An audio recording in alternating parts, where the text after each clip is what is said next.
Veíamos a la Santísima Virgen y era tal su resplandor que nos impedía ver cuanto nos rodeaba y precisar dónde estábamos. Solo alzar la mirada hacia ella. ¿Y les hablaba? Sí, nos hablaba. A mí me daba la impresión de estar ante una amiga a la que no has visto desde hace mucho tiempo. Y cuando se dirigía a mí me decía, hola, Conchita. Eso decía, hola, Conchita. Sí, me lo decía en español. Hola, Conchita. Nos hablaba a todas las niñas y le explicábamos cuánto nos sucedía. Lo que habíamos hablado nos había dicho el ángel, la vida que llevábamos en familia, en fin, cosas. ¿Sentían miedo? No, ya le he dicho que era como encontrarse ante una amiga a quien no has visto desde hace mucho tiempo. Mejor dicho, como estar ante tu madre después de mucho tiempo, pero sabiendo que la conoces de siempre. La Santísima Virgen nos dio un mensaje. Fue el 4 de julio, pero nos ordenó no revelarlo hasta el 18 de octubre.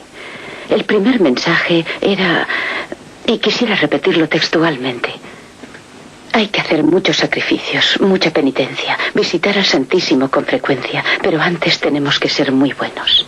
Ya se está llenando la copa, y si no cambiamos, vendrá un castigo muy grande. Este fue el primer mensaje. Las visiones continuaron hasta 1965. Entonces, Conchita tenía 15 años. En una de esas apariciones, las niñas vieron el castigo que amenazaba al mundo, según lo anunciado en el mensaje. El pueblo escuchó sus alaridos de terror. Más adelante, con sus visiones, las niñas supieron que Dios iba a concederle al mundo una oportunidad para evitar el castigo.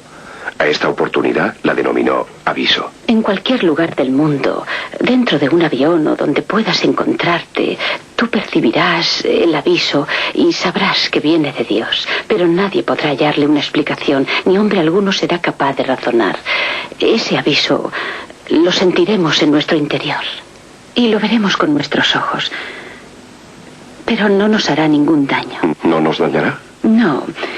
Creo que podrá ser como si dos estrellas, ¿cómo diría yo?, chocasen. Sí. Como si chocaran o se produjera un gran estruendo y muchísima luz, pero no cayeran.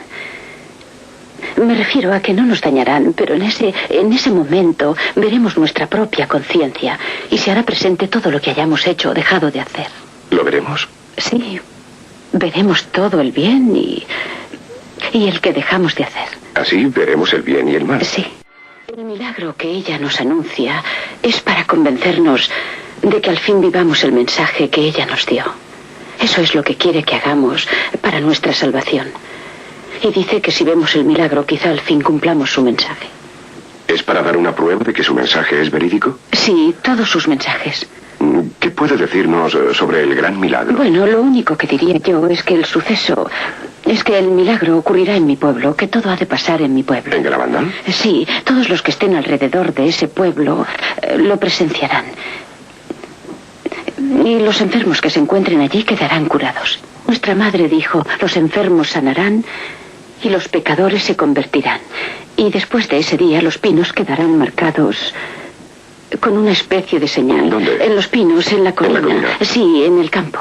Veíamos allí a la Santísima Virgen. Y ya nos anunció lo de la señal. Y dijo que aquella señal quedaría allí marcada para siempre.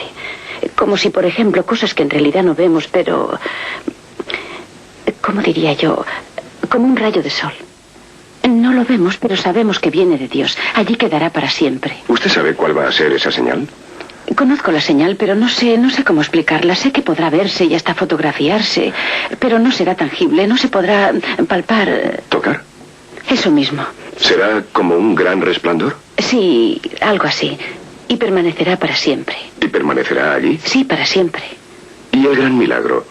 ¿Usted sabe cuándo se producirá? Sí, conozco el año, el mes y el día, pero la Virgen me dijo que solo 8 días antes lo revelara. A principios de 1965, anunció que recibiría un segundo mensaje para el mundo. La visión tuvo lugar al anochecer del 18 de junio, ante una multitud expectante.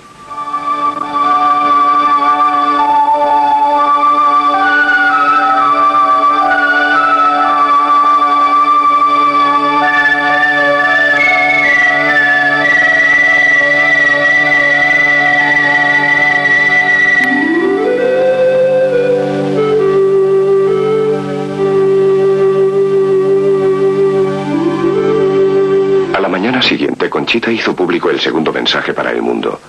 Resultó ser un poco más extenso que el primero, pero en términos más severos.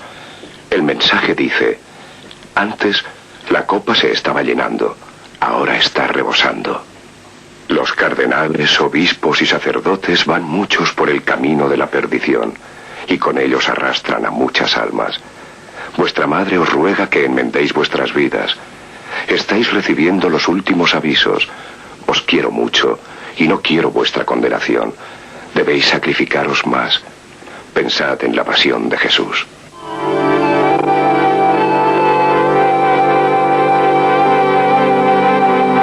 De modo que usted conoce la fecha del milagro. Sí. Y con 8 días de antelación... Podré anunciarlo a todo el mundo. Se lo anunciará a todo. ¿Y si no se produce? Espero que el cielo me ayude. Pero se producirá. De manera que hoy está convencida de que llegará. Sí, lo veremos. Ella me lo dijo y no me cabe la menor duda de que llegará. Así que cree que las visiones se produjeron en realidad. Creo que he visto a la Santísima Virgen y que he visto al ángel. Pero, ¿sabe? Si viniera el Papa y me dijera: no, tú no has podido ver a la Santísima Virgen, entonces yo diría: pues he visto a una señora muy hermosa y un bellísimo ángel, o lo que creí un ángel. ¿Usted no ignora que existen muchas personas que sufren alucinaciones y que imaginan tener visiones? Sí. ¿Le preocupa la idea de ser tal vez una de ellas? Ahora ya no me preocupa. Me preocupó cuando tenía dudas. Pero nos llevaron en aquel entonces a un médico para que nos estudiara a fondo y nos dijo... ¿Para que las examinara? Sí, y dijo que éramos normales. ¿Dijo que eran normales? Sí. ¿Las creían perturbadas?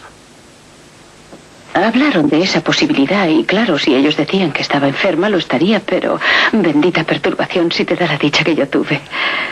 En tal caso no me importaría. ¿Le gustaría estar perturbada y volver a presenciar lo que vio? Desde luego. Cuando mira a sus hijos y piensa en el posible futuro, ¿siente temor por ellos? Sí, lo siento.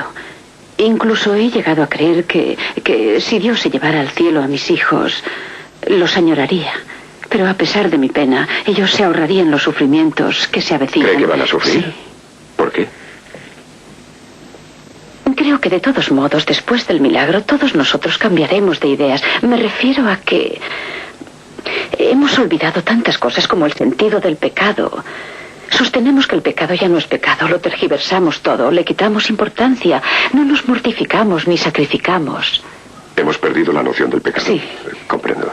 Es muy difícil volver a empezar y educar como Dios manda a los niños y no equivocarles como se hace ahora, ¿sabe? En que ya nada es pecado. ¿Nada es pecado? Sí, parecemos empeñarnos en que nos llegue el castigo. ¿Cree que no podemos librarnos del castigo? El castigo ha de venir y estoy segura de que también les alcanzará a mis hijos. ¿A sus hijos? Llegará en vida de mis hijos. ¿En vida de sus hijos? Sí. ¿Y eso lo asegura? Lo sé, seguro, sí. ¿Y no puede usted ayudarles a librarse del castigo? Lo único que yo puedo hacer, lo mejor que podemos hacer es enseñar a los pequeños a amar a Dios y a su bendita madre y a tener mucha fe en Jesús. ¿Y cuál es su mayor deseo para el resto de su vida? Amar a Dios y hacer su voluntad.